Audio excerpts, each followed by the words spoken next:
भी धर्मों का नाम लिया उसने, मैं सिर्फ इस्लाम की बात करता हूं। उसने अलग अलग धार्मिक किताबों का नाम लेते हुए ये भी कहा, फिर कहा कि कुरान शरीफ और जो मुसलमानों की किताब है, उसने कहा नौजुबिल्ला ये आने वाले वक्त में खत्म हो जाएंगे, लेकिन जो मैंने स्कीमें चलाई हैं लोगों के लिए ये खत्म नहीं हो। जी आपसे दिल की बात कहें कि एज एन इंडियन हम पूरी दुनिया को प्यार करते हैं। हमने कभी किसी को गलत नहीं कहा, किसी के ऊपर आक्रमण नहीं किया, किसी के ऊपर हमने जुल्म नहीं किया।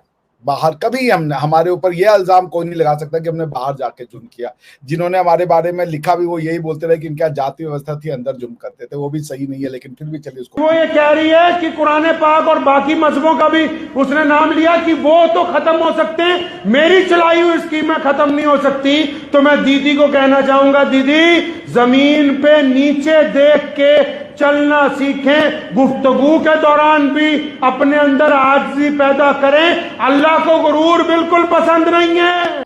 पार्शली अगर कुछ एक दो लोगों ने किया होगा। 700 साल से भारत में भारतीय होना, अपनी गेरुए वस्त्र को धारण करना, अपनी आइडेंटिटी और सिविलाइजेशन को दिखाना, उस पर प्राउड महसूस करना। हेलो, जय हिंद दोस्तों। एसपी न्यूज़ 91 में आपका स्वागत है।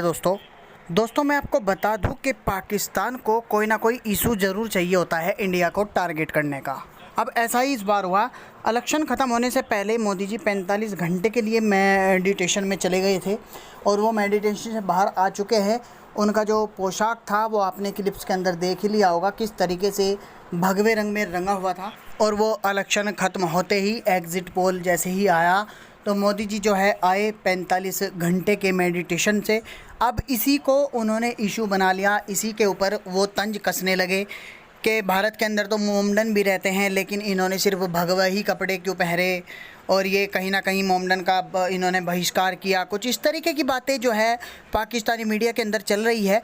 मैं आपको बता दूं कि अगर पाकिस्तान के अंदर चींटी भी मरेगी तो उसका दोष भी पाकिस्तान जो है भारत को ही देगा। अब मेगा जो एग्ज़िट पोल है जिसमें 10 लाख प्लस लोगों ने पार्टिसिपेट किया और इंटरनेशनल लेवल के न्यूज़ चैनल भी, इंटरनेशनल न्यूज़ चैनल भी और हमारे भारतीय न्यूज़ चैनल भी और पाकिस्तानी मीडिया भी अब इस एग्ज़िट पोल पर जो है प्रेडिक्शन कर रही है और ये प्रिडिक्ट करके बता रही है कि जो मोदी सरकार है वो कितने सीटों से आ सकती है, कितनी सीटों से मिल सकती है और क्या रुझान है। अब इस पर पाकिस्तानी मीडिया क्या चर्चा कर रहा है, क्या उसकी जहालत सामने निकल कर आ रही है, सब कुछ जानेंगे इस वीडियो में, इसलिए वीडियो को अंत तक ज़रूर देखिएगा। तो आइए दोस्तों वीडियो को स्टार्ट करते हैं। प्राउड नहीं तो उस पर खुश महसूस करना, उस पर प्रसन्न महसूस करना, इसको पाप बना दिया था हमारी किताबों में, हमारे हिस्ट्री में, हमारे हर तरीके की आइडेंटिटी में। ये एक अजीब सा आपको ना बहुत विरोधाभास मिलता है। आज मोदी जी ने उस पर मरहम लगाया है। जब मैंने देखा मोदी जी सवेरे सवेरे वो एक योगी के उसमें वस्त्र में और सूर्य को अर्घ दे रहे, क्या नुकसान कर रहे हैं वो किसी का? कब उन्होंने कहा कि सबका वो हो जाए, खराबी हो जाए और सिर्फ हमारा अच्छा नहीं है वो उनका वो मानसिकता। वो तो अंदर जो उनकी जो हमारी डोमेस्टिक पॉलिसी है मोदी जी की, सबका साथ सबका विकास सबका विश्वास, वही उनकी इंटरनेशनल पॉलिसी भी है, सबका साथ सबका विकास और सबका विश्वास, और अब जोड़ रहे हैं वो सबका प्रयास। पॉइंट ये है आरजू जी कि भारत यही पहचान बनाता है। भारत में कितने धर्म हैं जिसका कोई वो नहीं है, जैन, बुद्धिज्म, हिंदुइज्म, सिखिज्म, सब एक दूसरे के साथ रहते हैं, कोई वो वैमनस्यता नहीं रखता। और इस्लाम भी आ गया, क्रिश्चियनिटी भी आई, हमने कभी किसी से वैमनस्यता नहीं रखा। हमारी किताबों ने हमें हमारी संस्कृति से दूर किया। अगर ये लोग कहते हैं ना कि पाकिस्तान में झूठ पढ़ाया, तो उतना ही झूठ हिंदुस्तान में भी पढ़ाया।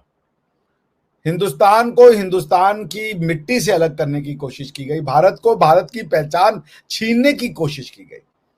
भारत में भारत का निर्माता उनको बताया गया जो भारत में भारत के आक्रांता थे, जिन्होंने भारत के हृदय को आघात दिया था, जिन्होंने भारत की छवि को, भारत की जिसे समझ लीजिए अस्मिता को बर्बाद करने का काम किया था। हमारी किताबों ने कहा कि भारत यही है। गेरुए वस्त्र को या हमारी आइडेंटिटी को पाप बना के प्रस्तुत कर दिया था। ये जब दृश्य मैं देखता हूं, मैं आप मुसलमान हो, आप हिंदू हो, आप सिख हो, आप क्रिश्चियन हो, मैं तो सबसे प्यार करता हूं। मैं कहता हूं I am Hindu, I am Sikh, I am Jain, I am Buddha, I am Christian, I am Muslim, I am everything. मैं यही मुझे भारतीय बनाता है। तो आज ये जो देखा ना मैंने, जब मैं सुबह उठा, 1.5-2 मिनट का मोदी जी का वो जो अर्घ देते हुए वीडियो था, उनकी जो आराधना करते हुए, तपस्या करते हुए जो वीडियो थी, ये 700 साल के बाद भारतीयों के हृदय पे मलहम लगाने का काम मोदी जी ने किया है। और इसको ऐसे ही देखा जाना चाहिए। जो लोग इसको चुनाव से जोड़ के देख रहे हैं, आरजू जी, गांधी जी का जो पॉलिटिकल स्लोगन था वो था राम राज्य। तो राम राज्य में धर्म से पॉलिटिक्स को कब अलग किया गया? भगवान राम ने तो धर्म का ही पालन किया, मर्यादा का धर्म जो था उन्होंने पालन किया। अगर हम राम राज्य की बात कर रहे हैं तो हम राम धर्म से राज्य को, धर्म से देश को अलग नहीं कर सकते। वो यूरोपियंस की प्रॉब्लम है कि रिलीजन का पॉलिटिक्स से सेपरेशन हो चाहिए। हमारे यहाँ नहीं है। हमारे यहाँ तो पॉलिटिक्स को और जिसे कहते हैं धर्म भीरू होना चाहिए, और धर्म को आत्मसात करना चाहिए, क्योंकि धर्म और रिलीजन एक चीज नहीं है। राम राज्य भी होना चाहिए, गांधी जी भी कहते थे।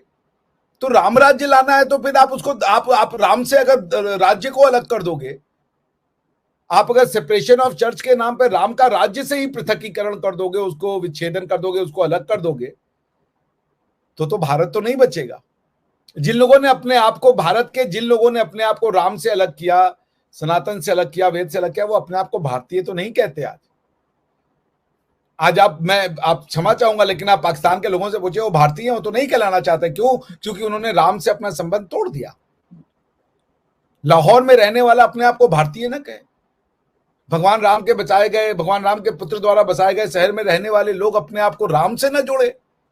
ये तो वही बात हो गई कि मक्का में रहने वाला अपने आप को प्रॉफिट से न जोड़े। तो पॉइंट ये है आरजू जी कि आज मोदी जी ने 700 साल से बहते हुए घाव पे मलहम लगाया है। ये बिल्कुल सर, बड़ा अच्छा लगता है ये पिक्चर्स देख के या फोटोज देख के। मोदी जी की बहुत अच्छा लगा। बल्कि मैं तो खैर हर ही कहा है कि अपनी गुफ्तगू के वक्त में और अपनी भड़काऊ भाषण के वक्त में हर नेताओं को, हर पार्टी के नेताओं को, चाहे वो मुख्यमंत्री हो चाहे वो कोई भी हो, उनको जमीन देख करके अपनी शब्दावली का इस्तेमाल करना चाहिए। अच्छा, मैं मुजफ्फर भाई आपको ये बताना चाहूंगी कि श्रीमती ममता बनर्जी ने कोई पहली बार इस्लाम का मजाक नहीं उड़ाया है, या अल कुरान के खिलाफ उन्होंने इतनी अभद्र शब्दावली का इस्तेमाल नहीं किया है। उन्होंने पिछले 12 साल में 2011 में उनकी सरकार आई थी और वो गद्दी नशी हुई थी, और उसके बाद से उन्होंने पश्चिम बंगाल के मुसलमानों के दिल में एक भरम और दिमाग में एक चूरन भर दिया कि वो मुसलमानों की बहुत बड़ी मसीहा है।